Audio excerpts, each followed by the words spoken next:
truly a friend of mine and someone who I've known a very long time, Mr. Doug Levine from the State Theatre of Ithaca. Hi, Mike. Hi, buddy. How are you? It's so good to see you. Doug, it's great to see you. You brought me gifts. Yeah, we have some merch. Yeah. Pile on. Give you something nice to drink your coffee out of. A little State Theatre mug. Usually, when people show up and they're like, "We have gifts," it's maybe it's one mug, maybe it's a He came with autographed posters, mugs, wine glasses. This is why I love this man. There's a lot of love at the State Theatre. There is a lot of love. We like to share it. And as you all know, I am from Ithaca, and one of my favorite things about Ithaca is its music scene, culture, and the State Theatre has been a staple of not just the music scene, the entertainment scene, especially post-pandemic. Yep. You guys have brought so many amazing shows to this area. So many times in my life, I've heard people go, "Wait, you're going to see Nikki Glaser in Ithaca tonight?" I'm like, "Yep." Nate Bargatze right before he went on SNL. The list goes on. Yep. But Doug, you are the executive director. You are the guy. I've been in charge since actually. This organization, State Theatre of Ithaca, Inc., is a 501c3 not-for-profit, and it actually formed in the spring of 2009. That's when they branched away from another not-for-profit, Historic Ithaca, that actually is very credited with saving that historic building. Yeah. But they formed a standalone not-for-profit in the spring of 2009, and I heard about it, and I raised my hand, and I was like, I would love to get involved, be on your board. Sure. And they actually were like, we're thinking maybe, would you be our first executive director? And at the time I had a very stable job, and I was like, it's kind of a leap of faith, but I love that building. And I took, my wife had a very stable job at Cornell, so I took the leap, and I've been there, it'll be 16 years in August. That's crazy to me because, first of all, I can't imagine anyone else doing it anyway. You really are. I mean, people, you are part of the show. You come out in the beginning of each show. Yep. In fact, I was at a show once where the comedian made a joke after. I think Doug said everything. I think he even ordered the McRib or something. Yeah. So you are a part of the show. You are the face of the State Theatre. I actually didn't know that you were the first executive director. Yeah, of this organization. Yeah, right. But a lot of credit to DSP shows, Dan Smalls, John Sanders. We have a great partnership with them as our official promoter. So they bring in amazing talent, it's like world-class talent that we're bringing into Little Ithaca, New York. It's pretty remarkable. It's absolutely amazing. I mean, I know a lot of it is geography. It's easier when you live in Ithaca or upstate New York. You can catch big acts in between New York City and Buffalo and kind of get them on the routing side of things. But it still doesn't guarantee it, and it's really impressive how you guys and Dan Smalls Presents are able to pull these acts. And I mean, I can imagine when you started off, it was probably much different, right? Smaller acts, not as frequent. Yep. We've really put Ithaca back on the map. When I was in college, in the mid '90s, I felt like there were some really great acts passing through, but a lot of them were like coming to Cornell, and they were very open to the public.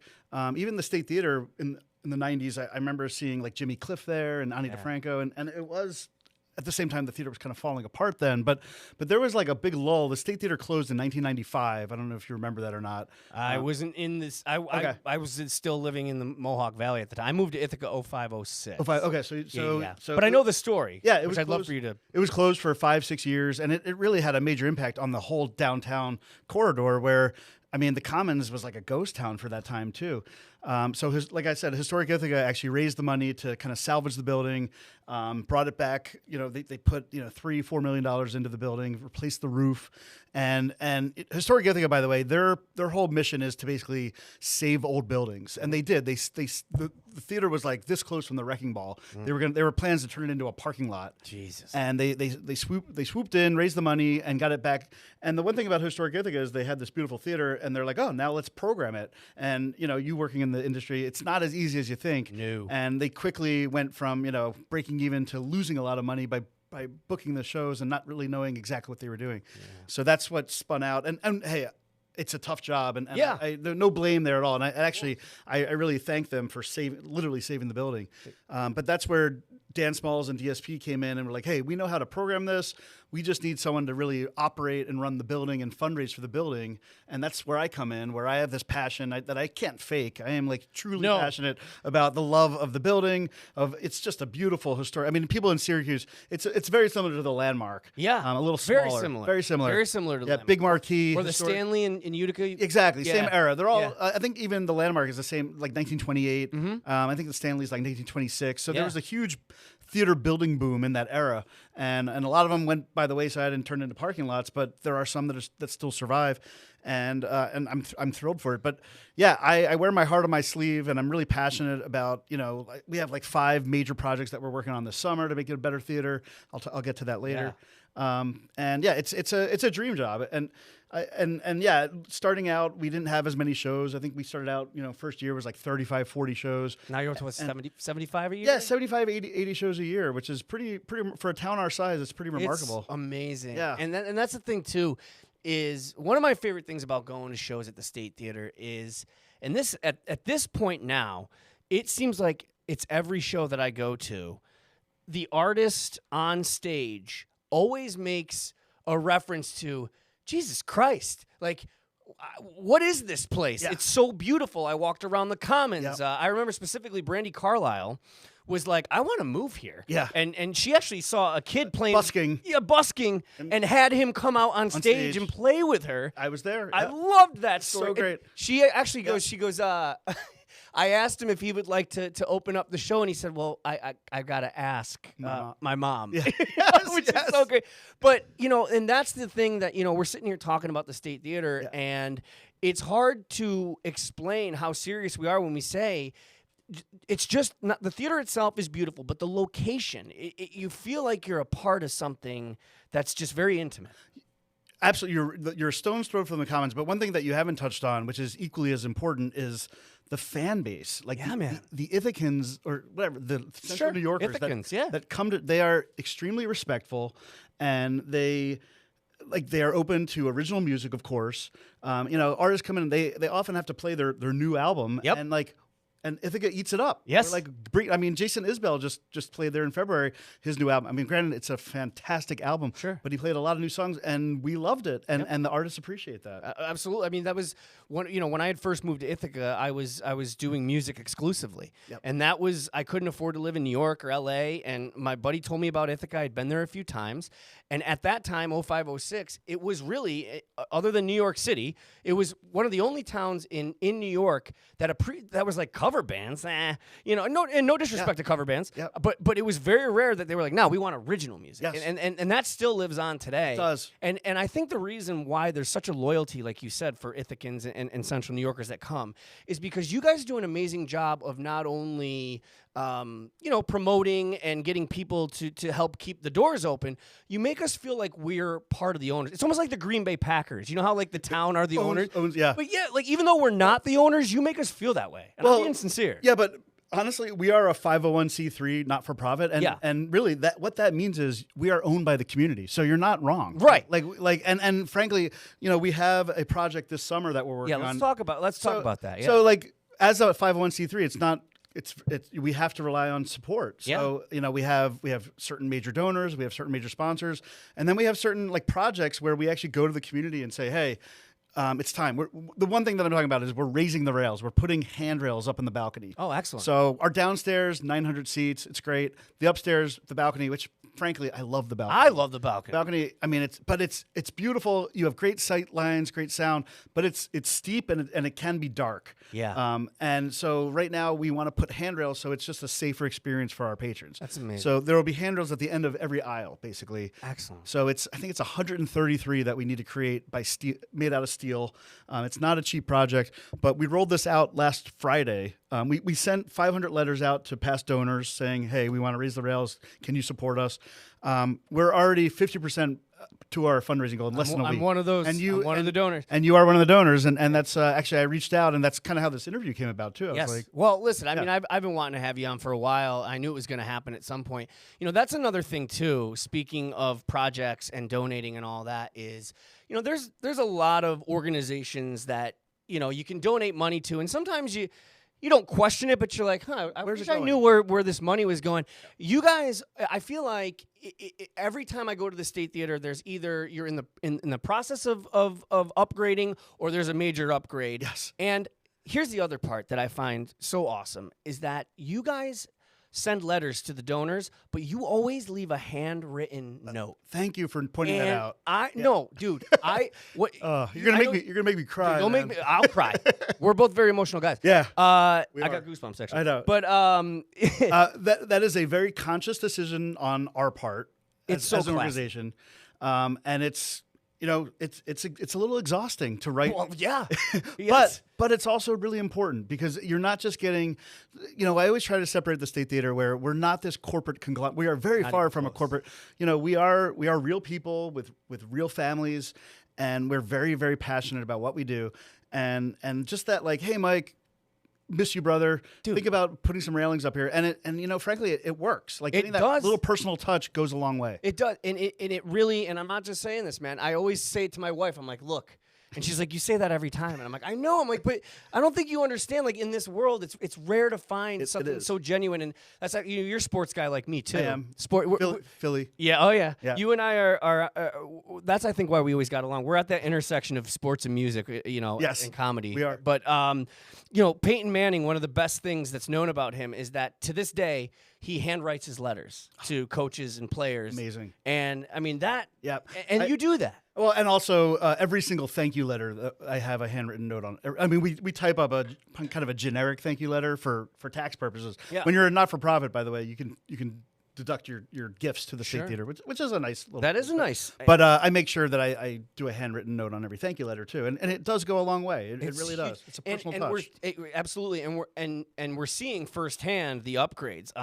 I know one of the major ones, and I don't know how long it's been now, but now you have the new area, the bar area, Yeah. which is beautiful. Yep, that was over a $500,000 project. The one thing about projects at the State Theater is they don't just happen overnight.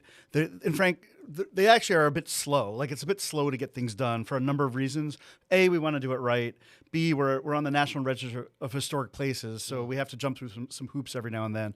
But when we do it right. The bathrooms upstairs, that took like 5 years to do, but we completely renovated the bathrooms. That's right. And frankly, the guys are like, wait, you did the bathrooms? Like, the guys is, but for the women really Sure. know that we have some beautiful new bathrooms. right. But yeah, the bar space is great. So we basically took our old box office space and went through 30 inches of brick to connect the two buildings, and now we have 3 openings. But there's been so much benefit to that. Number one, there's no longer a bar at the back of the room, Which is huge. So for like those comedy shows or quiet shows, when people are like, oh, I need an IPA, you don't hear it anymore. it was in hard, another yeah. room. The other thing is when you would first walk into the lobby, the concessions used to be right there, and there was just so much congestion. So we really let people like breathe a little more. We went from 2 points of sale to 5 points of sale, which is great. That's huge. The lines are a lot faster. We're actually that's one of the projects we're doing this summer. We are going to do some more upgrades to the bar this summer. Really? What are One you of them being, well, this is the sexy part of it, is that we're going to actually put in some monitors and speakers on the wall, so you can actually, while you're in line for your drink, you're not missing the show. That's excellent. So that's pretty good. I got a donor actually this past Saturday that came forward and said, I want to support that. Oh, that's great. So that's pretty exciting. And then we're also going to put in this new refrigeration, like better refrigeration, make it a little more professional. And so, if people do want to donate, we'll hit it again at the end. But what's the best way to do that? Best way, easiest is just go to our website, stateofithaca.org. There's a big yellow donate button on the page, and you can just do that. You can say, hey, I want to give right to the bar, or I want to give right to the railings, or you can say Doug's discretion, whatever. Oh, no kidding! I didn't know you. Yeah. I've never. I mean, I donate every time, but I don't know if I've. Basically, if we just get like a donation, we consider that what we call a general operating Yeah. support, and then we do it. We put it where it needs where we need it the most. You just reminded me. There's actually a really cool thing you guys did. I have my own seat. I still haven't found it. I haven't found it. Dude, next time you're there, I gotta do that. I keep forgetting about it. I will take you to your seat. Yeah, how did that work? I forget. Okay. If you donated, Yeah. you could have your own personal title on. All right. Go ahead. So during the pandemic, That's right. State theaters like ours, we were shut down for 20 months. Absolutely no shows for 20 months. We were like the first to close and one of the last to reopen. I was worried. And it was I was worried scary. it was lights out, to be honest with you. So we came up. I have to credit Casey Martin, our marketing director, was like, a lot of people on social media are like, hope you're keeping my seat warm. So we actually came up with the Save Your Seat campaign during the pandemic. It was November of 2020, November 1st of 2020. And we rolled it out and we said, hey, I wanted to also be very inclusive. I didn't want just like the rich people to be able to get seats. So we kept the price point at $100. For $100, you can sponsor one of our 1,600 seats at the State Theater. And we didn't know what to expect. We rolled it out November 1st.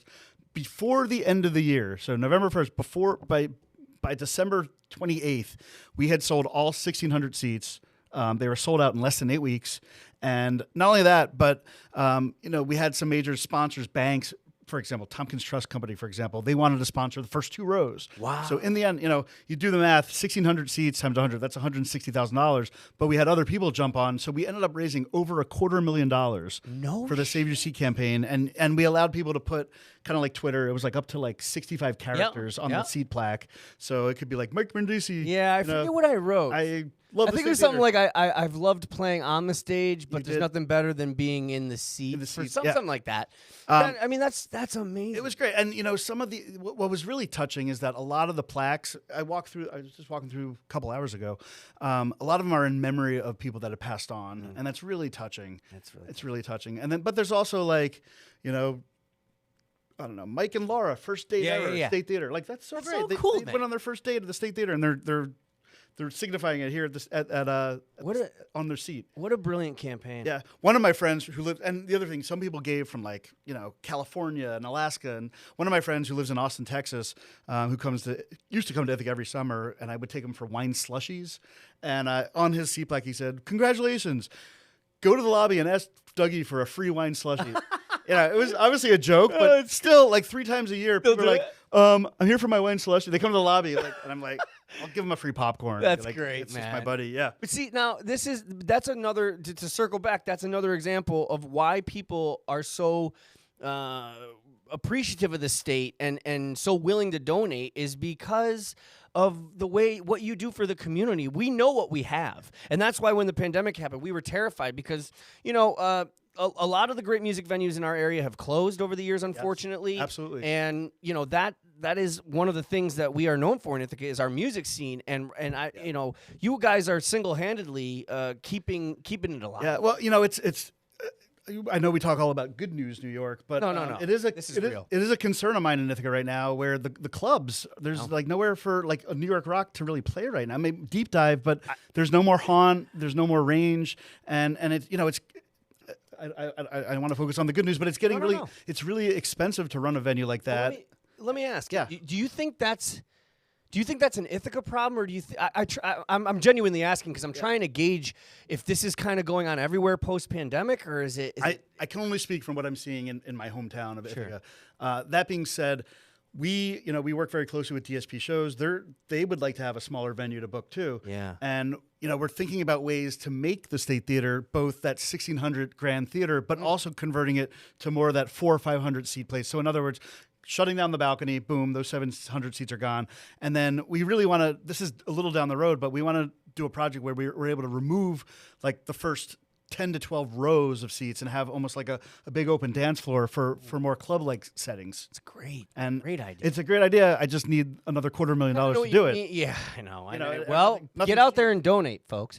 I remember going to the Bowery Ballroom, I think, years ago. Yep. And I didn't realize there's like a bigger room, there's a smaller room, so maybe it's kind of like along those lines. Yeah, we want to be able to have more flexibility. Absolutely. And we actually, we already have some plans in place to do it. We have, I don't, like you said, I love that you see that every time you come, we're working on something. I mean it. That is very true. I mean, this summer alone, we got like 5 different projects that we're working on. At least 5. I remember another, if you haven't been to the State Theater, the first couple rows you guys renovated, and it's like sitting in a lounge, like a recliner. They're actually the same exact seats that you see in like the front row of an NBA game. They're really? Yeah, they're literally this. They're made by spec seats. So yeah, we keep professionalism high there. Do when you're getting like these major acts and people are paying a decent chunk of change to buy a ticket there. Yeah. Which, by the way, I do have to say, another concern is the secondary ticket market. Please, if you want tickets, just go right to stateofithaca.org. Do Do not go to Vivid Seats or anything else. Do not buy your tickets at the State Theater. Yeah. Do not buy them on any of those third party. It's stateofithaca.org. Please, that is important. I'm glad you said that, man. Well, you'll pay a lot. You'll pay the actual ticket price, right? Not. I mean, sometimes it's absurd what is going on. Frankly, sadly, it's legal too. It is. Yeah. I know. Yeah. Well, Yeah. I do want to mention. I mean, we're going to talk about upcoming shows and stuff like that. But for those of you who have not been to the State Theater, which I would be very surprising, we're not talking about mid-range acts. I just want to list off a few acts that I've seen recently. Okay, the Wallflowers, Nikki Glazier, Nate Bargatze, Mark Norman, Tom Segura. You were at Live? Were you at Live? Live. Yep, I was there for Live. Yep. I mean, the list goes on. Elvis Costello was there. Elvis recently. Costello. Yep. I mean, you guys are getting some major acts. Yep. And do you think that maybe the upgrades are playing a part in that? Oh, definitely. Oh, yeah. We are striving to just be as professional and welcoming theater as possible. We're also trying to be a theater for everyone too. Yeah. So we're trying to book a wider spectrum as well. But when artists, I mean, a little bit of my background. I know you're in New York rock. I mean, I managed a rock band for 10 years also. Hubcap. Yeah, I love Hubcap. First time I met you was on a radio show. Probably you were there with one of the guys. Yep. And just going from town to town, you see, like, sometimes you come to a crappy venue and you don't have that great of experience. I want to make sure when artists come to Ithaca that they have a memorable, fantastic, warm, loving experience, and that we try to roll the red carpet out for them and go a little above and beyond. The other thing that we've done over the last 10, 15 years, a lot of bands, when they kick off a tour, they want to rehearse for a few days. And we often give them 5 days in Ithaca. So you might see, so they might come in on a Sunday and not play their show till a Thursday, but they're actually there all day rehearsing. They're not only are they working on their material, but it's more like tech. The guys are working out the lights and the sound. In fact, one of my favorite, I assume the one question that I always get is, what's your favorite show that you ever had? That is on my list. And your least favorite too. I'll come on that we'll too. think about that. So I'll just cut to the chase. We had a band called The National who, amazing band, indie rock, and they can play Madison Square Garden if they want to. It was kind of a bit of an underplay, but they came to Ithaca on a Saturday or a Sunday, and their show wasn't until Thursday, and they were rehearsing, and we kind of got to know them throughout the week, and they're actually really nice guys. And the show, again, it wasn't until Thursday night, but Wednesday at noon, the tour manager comes into my office and he's like, "So, Doug, we've had a really good couple days and we're ready to rock. We want to do a full-on show tonight, but we're only inviting 100 people." What? And I'm like, "That's fine, no problem. I need to be one of those 100 people. That's my only. Right. My only rule." You mean 99? Yeah. And he was like, "No problem." So the National, it was the day before their show. And I think we're coming up, it was 10 years ago, but they did a full-on, complete and total rock show for 100 people at the State Theater the night before their tour kickoff. And I was lucky enough to be there. What was cool is, between songs, at a big show, everyone's applauding and it's a rock show. When only 100 people could actually yell out questions to them. Sure. Interview them like this. Yeah. And they would answer. But that was my favorite show because they spared no expense. It was full lights, full sound, but only 100 people there. And it wasn't 100 people because ticket sales were bad. It was 100 people because they're VIPs that got into the show and they're doing a special one-off for you. Yeah, that was pretty phenomenal. That is amazing. Yeah. And it's great, too, because you're almost like an ambassador of the town. Yeah. Not only are you giving them a space to do whatever they need to do, now they get a chance to see Ithaca. And as I said before, every single artist that comes out on that stage always says, "Man, what's going on? I've never been here. This place is so amazing." Didn't you say Mark Norman said he wanted to possibly shoot a special? Is that true? That is true. Yeah. I don't know if that should be publicized or not. Oh, but sorry. honestly, I'm not. We don't have to edit it out or anything. But I don't know if he says that after every show either. But True. But he did say he just played there. What was it? April. Yeah. I think it was he was just there like a month ago. Great show. You were there. Awesome. He was great. Yeah. And he had a great time. And after the show, he was like, this kind of room, this would be great for literally a Netflix special. That's amazing. And I gave him what the a card. compliment. Yeah, it's great. It's wonderful. It's wonderful. The other thing, Paula Poundstone, like you say, they experienced the town. Paula I mean, at this point, she gives me a hug. Hey, Doug, how you been? Yeah, of How are the course. kids? Because she comes She's in been Ithaca- there for like she's like every 2 year. years. She's like every 2 year cycle. She's also like built for Ithaca. She's like very cerebral. But my favorite line of hers the last time. She was at the State Theater. She just comes out on stage, and we're like a stone's throw from the Commons, and cannabis is legal now. And she comes out, and she's like, "So, I don't know if you guys heard, but I was recently diagnosed with glaucoma, and my doctor said, don't worry about it. Just walk up and down the Commons, you'll be fine." It's true, dude. Yeah. I've heard other artists go, this place is nice, but you could use another head shop. Yeah. Like Yeah. we It's do. a college town. It's Yeah. Ithaca, man. That's Yeah. the beauty of it. Absolutely. Amazing part of all of this, and again, why we feel like we're all part owners. You have volunteers that work the show. We do. And I don't mean a few. No. They turn out have- full staff. We have I think it's like 196 volunteers. They don't all come to every show. We limit it. It's usually like 15 to 25 volunteers per show. But they are the folks that volunteer their time. They get trained, so they know how to deal with a security issue, an emergency, etc. But they scan your tickets. They show you to your seats. They answer where the bathroom is. And I mean, part of it also, like me and you, they're music lovers. And Right, It's you a great get way to go to a show. You give back to this community asset, and then you work a bit during beginning part, but generally you can enjoy the show near the end as well. And So everybody's it's so a win-win. friendly, They are And do you have any like repeat volunteers that have been there for years? We have like one regulars? volunteer. Leslie Kinsland. I'm going to drop her name. Let's Leslie do it. Leslie Leslie, Kinsland. what's up? She just retired from volunteering, but she's been there since the 90s. I'm not kidding you. Yeah, and Before frankly, you. Yeah, well before me. And not only that, but she also, for a number of years, lent us a beautiful Steinway and Sons piano that was on our stage for 15 years as well. But yeah, some people are just so kind and giving and passionate about the arts succeeding in Ithaca.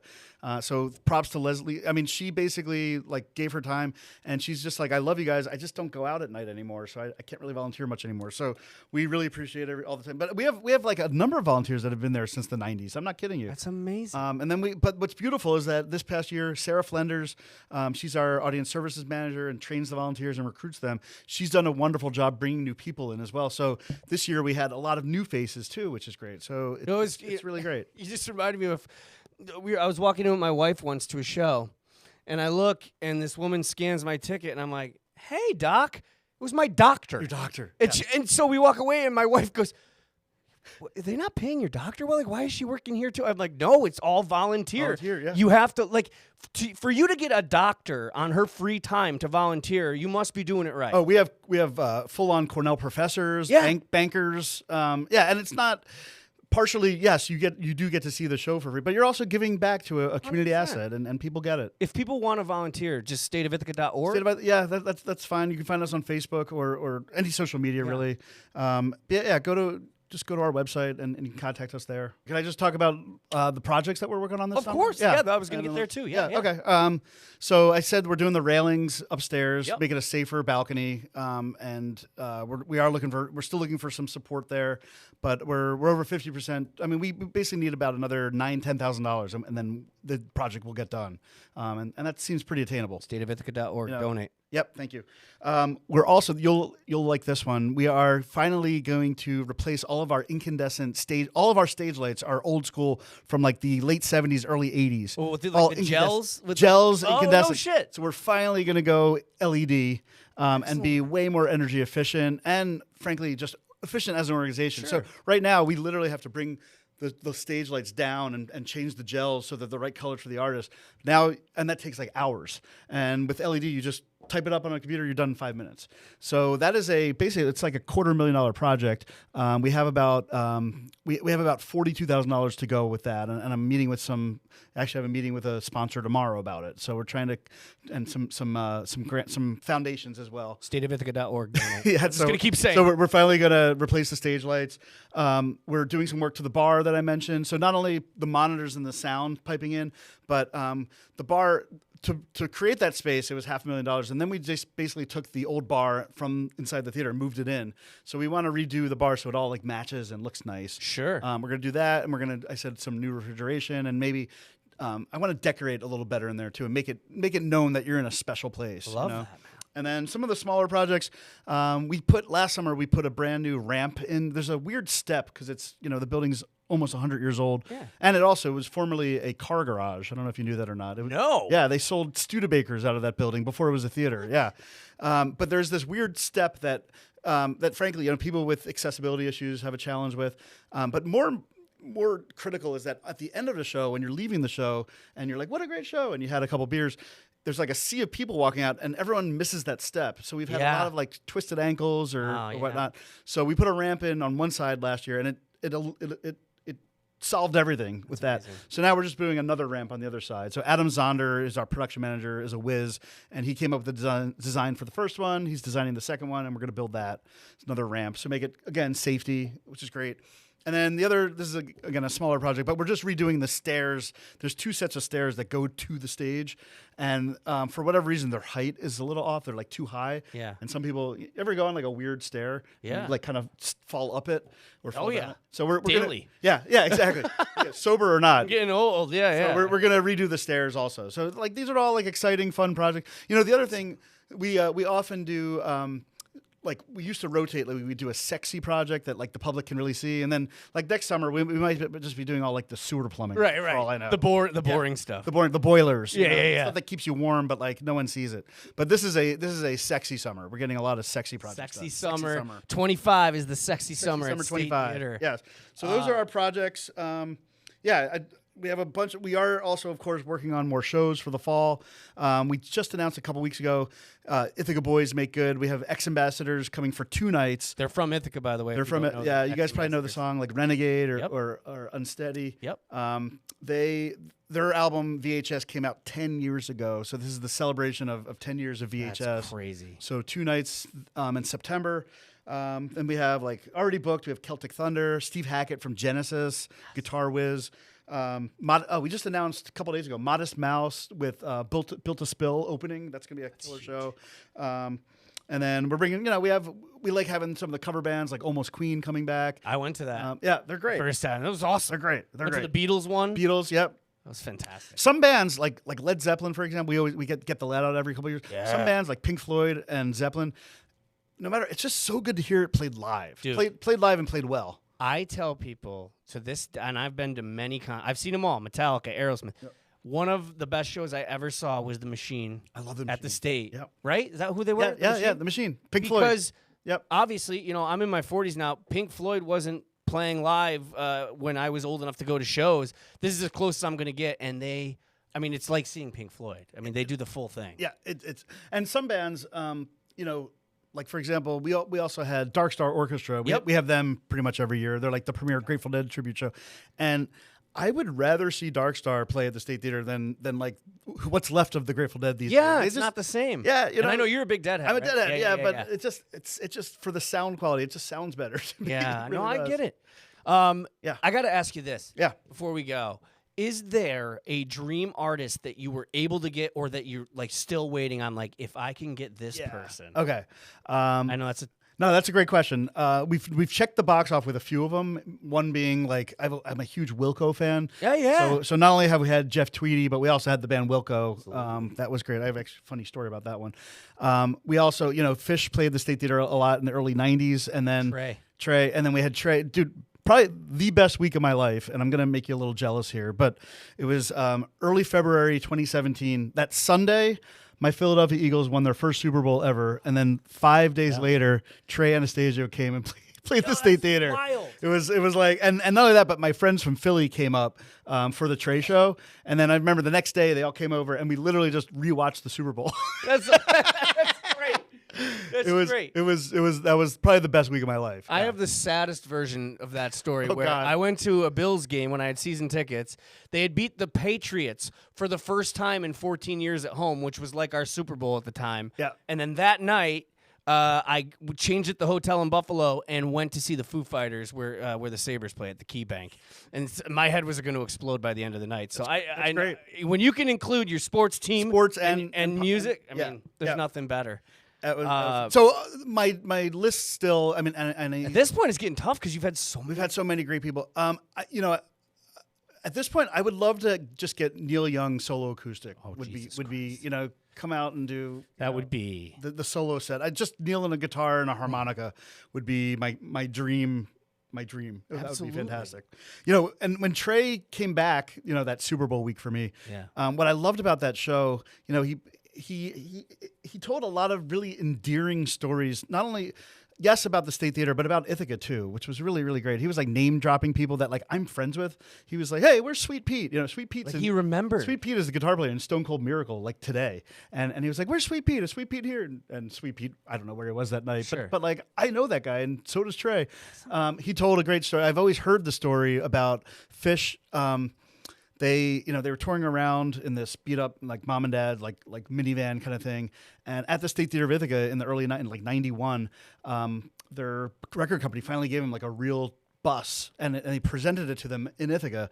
So Trey told the story of from the stage, he like got up and showed where he stood when he tossed out the keys to the old Fish minivan, and whoever caught the keys won the Fish minivan. Are you kidding? Yeah, me? and he told the story like it was yesterday. It was so nice. It was great. Amazing. Yes. There's all those little stories about things like that in Ithaca. Like I don't know if you know this one. Some of Kurt Cobain's ashes are spread. I do know that. At the Buddhist monastery there, whatever. And Courtney Love brought him here. Yeah, she was the one that brought him. Yeah. And then another cool one is that now I'm not a deadhead. I appreciate the Dead, but I can't say I'm a deadhead. Got it. But one thing I've learned, I thought it was just between the Grateful Dead, like the like Ithaca Deadheads, but I found out it's like known throughout.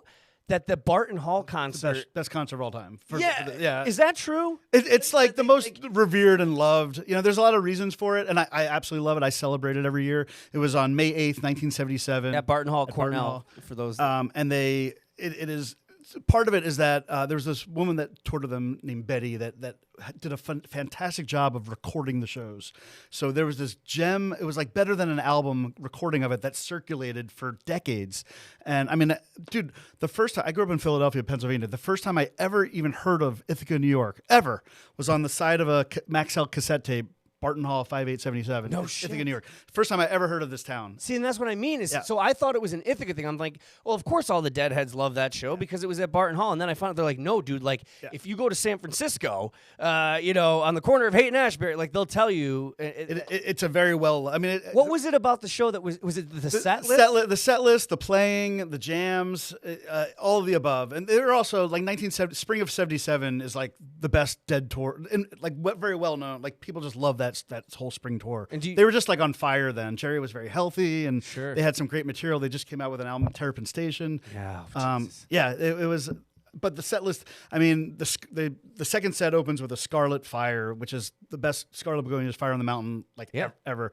And then it culminates into, going, they also didn't stop. The whole set is just one, they never stop playing. It's all just one song into another. And it culminates, there's a St. Stephen in there. There's also, they end with like the most epic Walk Me Out in the Morning Dew like of all time. So Really? it's a great show. Even if you don't like the Dead, like I like the Dead. go on just not next road trip. Put second set 5877 on. You'll become you'll understand what we're talking about. Do you think? I mean, I guess it's hard for you to answer this, but I feel like you know all. You're Doug Levine. Do you think it's revered as much within the band itself? Like, do they know? They know that it's well loved. And like Phil passed away recently, and like I saw Phil. He played with Bob Dylan in November 15, 1999. And when he came out, he's like, it's so good to be in this hallowed hall. He knew that like Barton Hall was special. But Bob Weir has been interviewed about the show, and he's like, dude, I can't remember one day from the other. That's what like I was when thinking, you're on tour, even like a 2-week tour, they all just kind of meld into each other. Yeah, you don't really, unless something. Yeah.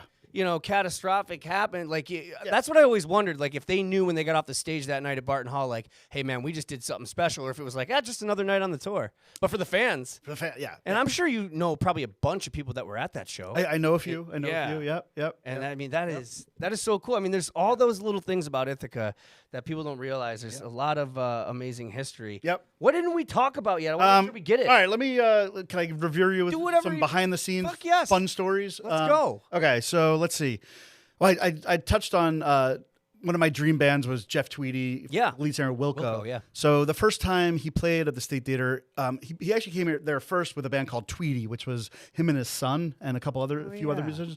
So and I was so pumped that he was coming. So the night before they played in Brooklyn, and it was streamed for free. So of course I watched that show the night before, and I got to the theater. Like normally I get there, whatever. I got there like 8 a.m. I was just pumped. I very rarely drank coffee, but I drank coffee that morning, and I'm in the lobby. It's like 8:30 in the morning, 8:15, 8:30 in the morning. I'm in the lobby just doing whatever Doug does, straightening up a little, just like, oh my God, Tweedy's coming today. I'm so psyched. Sure. And the front door opens, and it's the one and only Jeff Tweedy. And we are standing there face to face, and I'm just like, oh my God, like, welcome to the State Theater.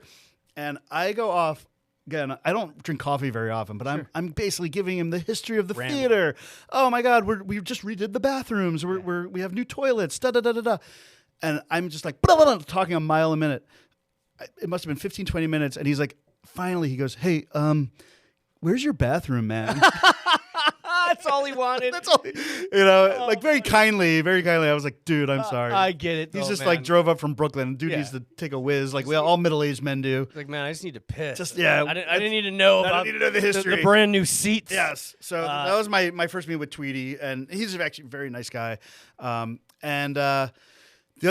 So the first time we had Gordon Lightfoot, I used to go backstage quite a bit. I love what I do, and I love meeting these guys. You're the guy. So Gordon Lightfoot had his sound check, and then it was like, there's kind of like a downtime before the show. So that's usually when I go down, and I usually bring like those posters down to get signed. Thank you. And you go downstairs to our dressing rooms. There's like 9 rooms down there, and one of the rooms has a couch on it. And I didn't realize, but like Gordon Lightfoot, pretty heavy smoker, like even up until his death, pretty like 2 packs a day. Oof. And I go backstage and I go in the room where the couch is, and he's laying on the couch, pretty ashen looking, Gordon's been around a while, and I'm looking at him, and it's very quiet, and I'm like, oh my, holy shit, Gordon Lightfoot died at the State Theater. I was like, in my head, I'm like, do I call 911? Like, I'm looking at a dead man, like, holy shit. And I'm like, kind of like every thought is going through my head. I'm panicking. And then, suddenly, like, I see the chest move a little, and he coughs a little. I'm like, okay, Gordon Lightfoot's alive. Gordon Lightfoot's alive. Okay. So that was the first time I met Gordon Lightfoot. That's how you met him? I had a death scare, yeah. But he was fine. And he was not the healthy. He was, I think he had a cold that day, too. He did not look that healthy. Another great story. So Benefit My State 2015, we had a bunch of local bands. Yeah, one of them being the New York Rock. That was me. I was on that bill. I have that poster. Well, there's in my basement when you're coming down the stairs. It's framed with all our autographs. I'm hoping you remember this, but midway through your set, you talked about how pumped you were to be playing at the State Theater and being on stage, and I believe your wife and very young daughter were there at the time. Right. And I swear, you first of all, you teased a Creed song. You did your Scott Stapp where you did the well, I just heard. Arms wide yeah, you did. Yeah, he wrote that about his kid. Yeah, it was very. We all got the. Music lovers got the joke. 2 people got the joke. I got the joke. Thank but your wife held your daughter up like this. It was like fucking Simba from The Lion King. Little headphones. Yeah. I had that made. Someone had that made for me into a canvas print. Oh, that is also in my basement of me on stage at the State and my daughter with headphones on. Please send.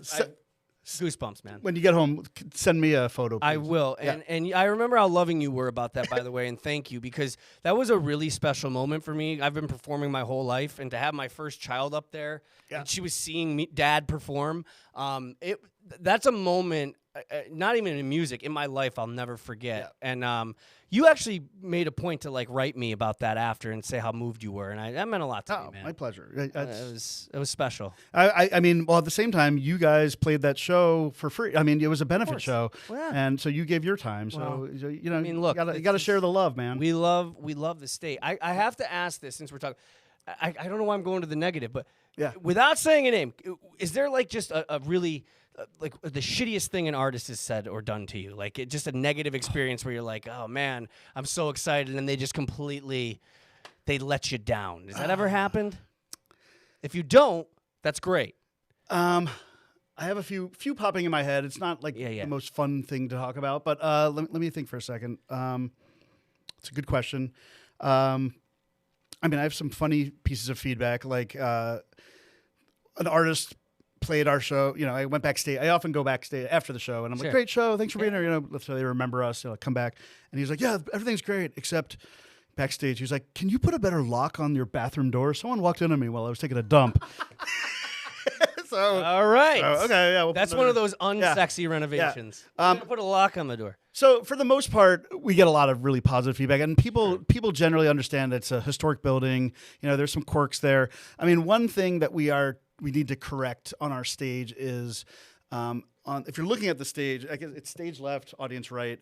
There's an area that is on the stage that's like over a lot of electrical work under the stage, like a lot of equipment and whatnot. Yeah. And if you have a certain kind of guitar, you get that guitar buzz. Oh yeah. So we know how to deal with it, but that is one piece of feedback that we know about, and some artists can be really crabby about that. Yeah. You know, the buzz. It happens. The show must go on. But overall, it's been very, very positive. It really has. Awesome, man. You know, and sometimes on a bright side, like sometimes we have artists that I'm almost like, I don't want to meet. You know, like here's a good example, like Bryan Adams. You know, Summer of '69. Hell yeah. He was coming to the State Theater, and I was like, honestly, like I was like, he's kind of a little cheesy. That was like what I was thinking. You know, and that night, it being an old building, we lost our heat. Like the heat in the theater was like February. It was January. It was January 30th. Of course it was. And it was Ithaca, and it was pretty nippy. And like, you know, the artist contract, the theater has to be a certain temperature. I'm like sweating bullets. I'm like, oh my God, is Bryan going to be an a-hole? Like, yeah. Oh God. And he walked in the theater, and you know, he knows what's. I was like, yeah, dude. We had like 8 guys working on it. And he was like, looked around. He's like, dude, I don't know. I'm from Canada. I played colder hockey arenas than this. He's like, I'm ready to rock if you are. And like it totally like made my day. And he played a great show. And it was just and I am a Bryan Adams fan. Dude, now. absolutely. Yeah. I was actually gonna say, ironically, I was gonna say, he probably didn't care. He's Canadian. They're the nicest people on the planet. He was Canadian, and you know, he dropped the hockey bomb on me. Like, I speak your And language. you do love hockey. You got some kids playing hockey? I got hockey player kids. I was a player. Yeah. That's awesome, man. So a couple other fun stories. So another like on my bucket list was John Prine. We had John Prine play twice. Amazing songwriter. Yeah. He played twice at the State Theater before he sadly passed away from COVID, actually. But after his first show there, I was his ride from the theater to his hotel. That was Doug's job. That was one of my jobs that night. Wow. So, you know, we're on stage, the theater's empty, and someone hands me a phone, and they're like, this is John's manager, also happened to be his wife, and she wants to talk to you. So I'm like, hi, you know, Doug Levine, executive director of the State Theater. And she's like, you know, sounds like it was a great show. John's on a very strict diet. You know, you have to get him right from, just take him, whatever he said, just take him right from the hotel, take him from the theater to his hotel room, and thank you. I'm like, no problem. Thanks, ma'am. Nice talking to you. Hung up. You know, I actually grabbed John Prine's guitar, walked out with him. We had security. You know, we got to my car, and it was like a date. You know, I opened the door for him, and he got in. I put his guitar in, and I get in. I shut my door, and I turned the car on, and he goes, I need some pizza, I need some wings, and I need some beer. And I just go, I got you covered, man. Let's go. So, my God. So I'm sorry, but like it's John Prine. I'm not going to be like, you know, your manager. I was like, let's do it. And he knows. He's like, my wife's always making me eat salad. Yeah, so give me some pizza. And so beer, we stopped at a fine establishment and got him what he needed. And you know, that's another thing. Is every time I've been to a show at the State Theater of Ithaca, I don't know if maybe the theater brings it out in your artists. Like I went to David Cross, and everybody there is very accessible. Yeah. Like they'll come out and say hello after the show, or like outside of the arena. Like for most part, everyone there is just like it's crazy. Yeah, it's not everyone, but a lot of people are really some artists actually like. We had David Sedaris recently, comedian, author, and he literally after the show will sit down and until everyone that wants to meet him, he has actually a line, and he'll sign anything. And part of it actually, this is educational for you, Mike. Oh, because he's a comedian. He actually talks to people, everyone in line, and he actually gets he's mining for material. He's actually like getting like little stories, and he's mining for new material but he's also making fans for life too. Of course. Like I just met David Sedaris. He signed my book. Yeah, I'm gonna go to every show imaginable. I love him. 100%. Yeah, you break the fourth wall, as they say, and yep. What else? You got any my last story that I think you'll appreciate, because I know you like comedy too. Of course. This was I'm sure you remember when Charlie Sheen went nuts. Oh yeah, 2011. It was 2011. You're Tiger right. Blood.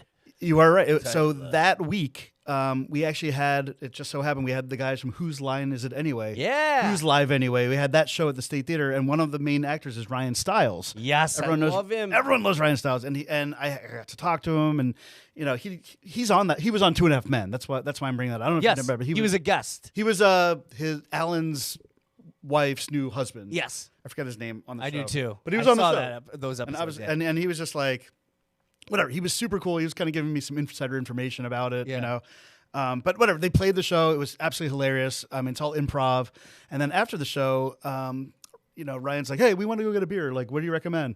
And I was like, "Oh, this place in the Commons. I think it was called Silky Jones then." Yeah. And I was like, we go there, and he's like, "Okay, fine."